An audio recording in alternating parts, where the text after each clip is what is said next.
listen, great to see you. Thanks for joining us. The first thing I've got to ask you, obviously, the situation back home in India with COVID and what have you. I mean, what reactions are you getting? How difficult is it? And what are your feelings being over here?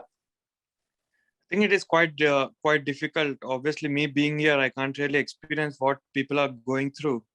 But whatever I'm hearing and seeing the messages of people, I can understand that my country is going in a very bad situation right now. And I'm very sorry for everyone who's lost their family members or their friends. But that is the situation we are in right now, unfortunately, with the pandemic. And my heart goes to everyone out there in India. Now you came over. You've been over here a while, haven't you? Because you were playing with Warwickshire. Yeah. How was that? Yeah, it was a good experience. Obviously, it was too early in the season for me with the cold. weather. Yeah, it was too cold, but it was a different experience. I've enjoyed it playing 3 matches for Warwickshire. I would have wished to stay for longer, but that is how it is. The contract was only for 3 games, but while I was there playing cricket for Warwickshire, I enjoyed every bit of it. I took the experience in my stride, and hopefully I can get better with that experience. How different is it, especially sort of playing when it's cold, it's early season, green wickets? How difficult is it? Yeah, when you're coming from India, obviously you have you find it really challenging, and yeah, I try to adapt as much as I can. But like I said, playing in England early part of the season, you have to have some luck as well in England, and sometimes you can ride your luck, but sometimes the luck doesn't go your way. So it's part of the game. So I've took it in my stride, like I said, and I hope I gain from this experience. The thing is that you've been to England quite a few times, haven't you? With particularly the club that we both know, with our friends are there. Why did you come to England, and when did you first come to England? Yeah, I came to England when I was 19 to play for Hutton, and I've come like quite a few times after that with various teams. England is a place where I love to play cricket here. The tradition is great, and when it's hot, the summer sets in. It's a great place to play cricket, I feel. So yeah, I always enjoyed coming to England and play cricket here. That must have been a big move as a 19-year-old coming over here. Why England in particular? Why did you just want to learn in different conditions? Yeah, it's not only just about cricket, but I also wanted to grow as a person. You come alone and you want to be responsible. So as a person, you grow as well. So that is one of the reasons why I came to England, to know more about myself and to understand and learn things, to interact with different kind of people, different cultures. So that is one thing I wanted to explore, not only in just terms of cricket, but also in terms of life. Have the English taught you some bad habits? Not really. Not really. Yeah, they've been very kind to me. So always liked, like I said, coming to England and interacting with English people here. Obviously, we love our cricket in England, but not quite like Indian people love cricket. And it fascinates me. At what point did somebody say, wow, you're a good player? Because it's just that the competition must be tremendous. Yeah, like you said, there's so many good players in India. Everywhere you go, you find cricketers with great abilities. But it comes down to the performances, isn't it? At the end of the day, you only look at the scores. You don't look at how good they are. But the scores matter, and I was fortunate enough that I could build on and score some big runs in India to play for India after that. So to play for India, I feel you have to score consistently every year. At what point did somebody go, oh, at what point were you noticed? At what age did you suddenly think, oh, I could be a cricketer here? Very early on in my career, I started cricket very early. Then from there on, I made my debut very early as well. When I was 16, I made my first class debut. So that gave me some time to gain experience. Oh. To gain. Hang on. There you go. Yeah, sorry, go on. Yeah. So to gain experience in first class cricket, and I had to grind for 10 years, in first class cricket to make my debut in international. cricket. How big was the Under-19 World Cup for you? Yeah, it was a good experience, to be playing for junior India. But at that point of time, I took too much pressure on myself. Like I had high expectations on myself that I have to score runs, or what will happen in the future. So I was in a confused mindset, I would say. But that is the setback which I've learned from. I've learned to handle myself much better after the Under-19 tour. Does that come with experience? Yeah, obviously, when you're 19, you don't really understand what level you have to keep your expectations up to, and not put too much pressure on yourself with the expectations. So obviously, I learned a lot from that experience. What do you like as a person? Are you quite a relaxed character, or do you get nervous? No, I like to be more relaxed. I try to. Before I was, like I said, in Under-19, I was quite nervous about my performances, but now I'm quite relaxed about it. I take it in my stride and try to keep improving and get better with my performances. But when you're sitting there in the dressing room and you're next man in, are you a cool watcher? Are you superstitious? What are you like? I'm a good watcher. I can say. I don't really get too nervous. I try to think about the game. I observe what the opposition is doing, but I don't really get too nervous or tensed up about the situation. Do you have a sports psychologist? Do you have somebody you can talk to about if your form isn't so good, or you're not playing so well, or do you just look after yourself? Yeah, I don't have anyone in particular, but I have my family and friends who I can talk to when I'm in going through a rough patch. But more often than not, I try to, fine tune my mindset by myself. I don't really show too many emotions even when I'm not doing well. I try to be balanced as much as I can. But yeah, in sports, you in everyday life, in sports especially, you face those ups and downs. So that's part of sports and life. So I try to again accept it and move forward. What was that moment like when you first heard you were going to play for India? Yeah, it was surreal actually. It is a dream for everyone in India, every sportsman in India to represent their country, and I'm sure it's the same for anyone in their own country as well. But to play and represent India, it was like a dream come true, and I cannot put in words how special it was in that moment. You're obviously part of the Indian squad. I mean, you're going into a massive game with New Zealand, a world championship. When do you find out if you're playing or not? No, just before the game, I think. That is how it is. Yeah. How do you do it? I'm fascinated. Do they ring you, or do you get called into a room, or how does it happen? We have a team meeting where they'll let us know what the team is playing. So yeah, it is fine. When you're part of the team, whether you're playing, whether you're not playing, you're still part of the team, and you have to be happy and privileged to be part of Team India. And when you get your chance, make sure you do your performance. Do you get any clues beforehand? Do you get any winks from Ravi Shastri saying, "Hey, you're in, you're playing," or do you just have to sit there and keep quiet? Yeah, usually you get to know.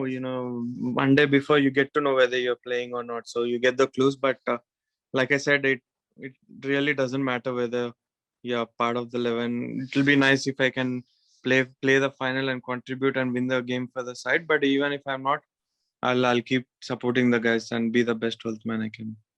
How did the team get on? Are you all good pals? Yeah, obviously, when you're playing for Team India, we are quite close together, and on the field as well, we discuss plans and we try to have a certain game plan and stick to it. Yeah. I know you've got to be careful when you answer this question, but if I was playing, Virat Kohli would scare me, because if I let one through my legs on the boundary, he gives some or dropped a catch. Because I watch you guys and you all look at him first of all, and I'd be thinking, oh, I don't want to let him down. No, it's nothing that way. You don't want to let the team down. Obviously, captain sets the example, and you want to let the captain down as well. But he's someone who handles the team really well, and he handles the individuals well as well.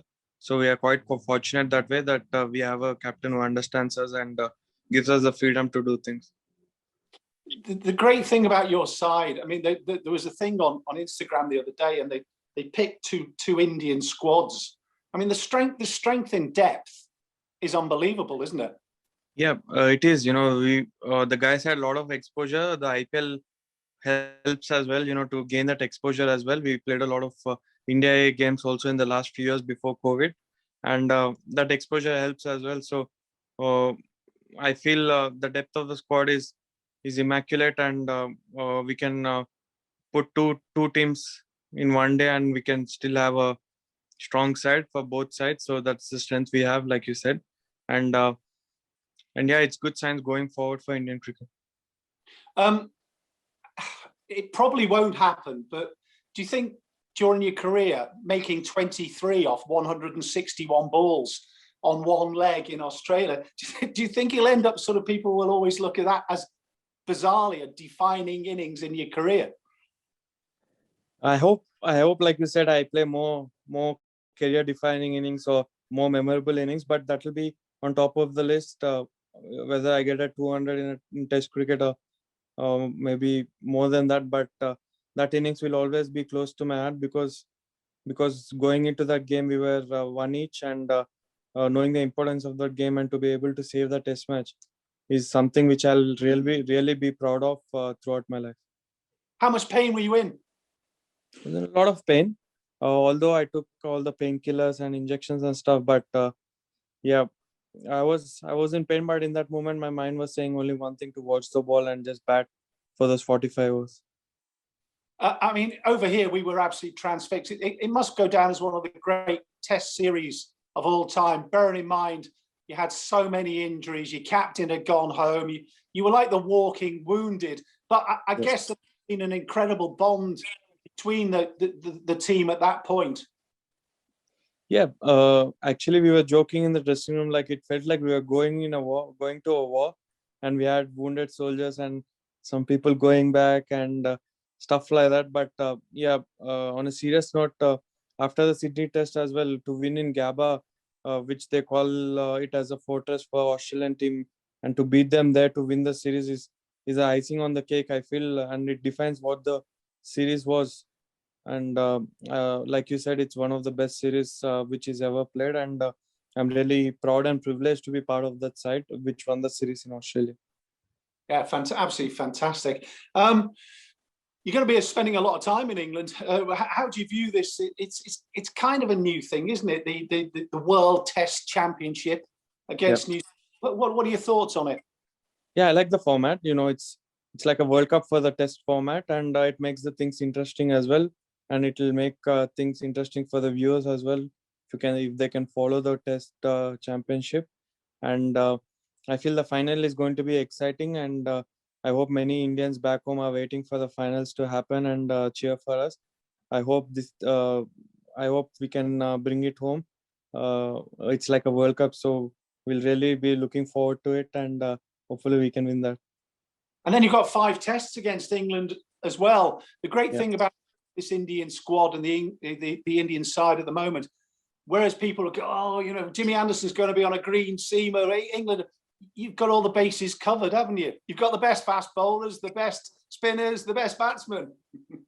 Yeah, we have a good depth in our squad. We have, like you said, all bases covered. But England are always a dangerous team, and it's going to be a good contest, good viewing, and really exciting. And every Test match is going to be box office. So I can't wait as well. Like you, I'm sure that you and people in England and India, they can't wait as well. Okay. Best bowler you faced? It's a difficult question, but in their own backyard, every bowler, I feel every top bowler is difficult. But I faced Jimmy Anderson on my debut. First ball I faced in Test career was Anderson. I found him challenging, but there are many other bowlers who I found challenging. But I would say Jimmy at his peak is challenging. What about spin bowlers? I found Nathan Lyon quite challenging. Obviously, we Indians play spin well, but Yeah, I found him quite challenging. Who's the fastest you faced? So far, I would say Stark. Yeah. He's difficult as well with that left arm Yeah, trajectory. left. Yeah, obviously left arm adds that variation, isn't it? And with pace, it's always lethal. Best venue, which one do you enjoy playing at most? I would say the Adelaide and Sydney are my favorite. If I have to pick one, I would say Sydney because it's a better batting wicket. Adelaide also, it's a good batting wicket, but we played in a pink test, so it was not a great result for us. So I would pick Sydney. And the highlight of your career so far, what would it be? I would say the Sydney test, the last test which I played to save the test match. So that is the highlight of, although I got the first 100 in West Indies, but I would still pick Sydney over the 100. How did you celebrate? Come on, I want to know. How did you guys celebrate after the end? Or were you just too exhausted after the end of that test? Actually, our team, we don't celebrate much. We have a quick team dinner and we stay together and have a chat, and that's about it. So I don't know. We don't have the culture of celebrating much in our team. Okay. There'll be lots of young players, aspiring cricketers watching this. Have you got any advice for young players? Anything that you were taught that you could pass on? If you had one bit of advice, what would it be? I would say my mantra was always be honest with your game, and the game will give you back. So that is one thing, one policy which I always try to follow. And I would say the same thing to everyone who want to take an advice is just be honest with your game and try to give your best, and hope that the game will look after itself and give you back the same rewards, the hard work which you put in. Do you know what? Thank you. Thanks, Rob. Pleasure. Yeah. Really, really lovely talking to you. Yeah. Every wish for the coming tests, the coming summer. And we'll follow you with great interest. You take care of yourself. Thank you, Rob. Thank you. Take care. Bye.